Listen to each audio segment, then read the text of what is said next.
Good morning, Britain. A rare royal intervention. Got the evidence which shows... Well, it swings, doesn't it? ...held it to himself. Yep. Then it has a date stamp. Yeah. And as you say, that, you know, if you're ever in a sticky situation or you're having a difficult conversation and recollection... When you've had a difficult conversation... ...have, again, a story which has appeared in the media and has finally got cut through.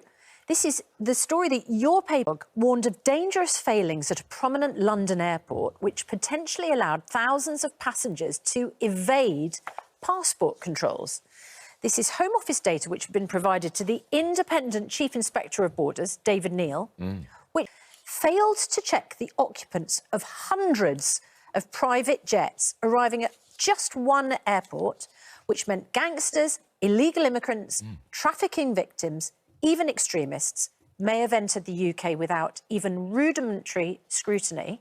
It could be terrorists. Yeah, they did. He had a month. So he says that's why he then went to the inspection of e-passport gates. I wonder if he could work out why sometimes you go through and it recognises you. It doesn't recognise you, and then you have to go and queue and you feel where they could have made the decision. Yeah, because initially there was... Because of Robin Windsor. You know, he was just such a...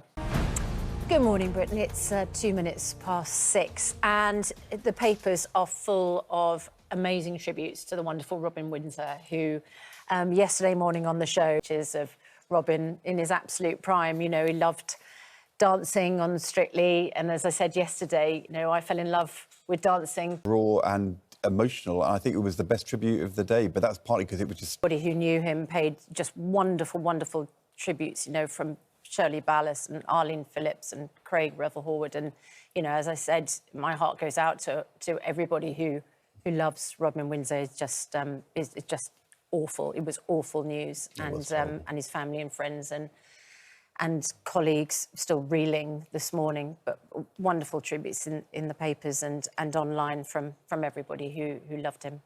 Yeah.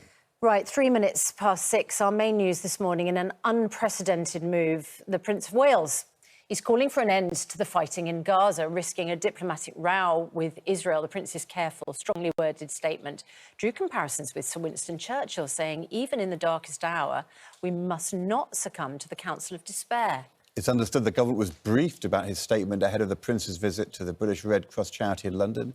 Israel responded to his comments, saying that they too wanted to see an end to the fighting, but reports suggest Israeli officials considered his statement to be naive. Our senior correspondent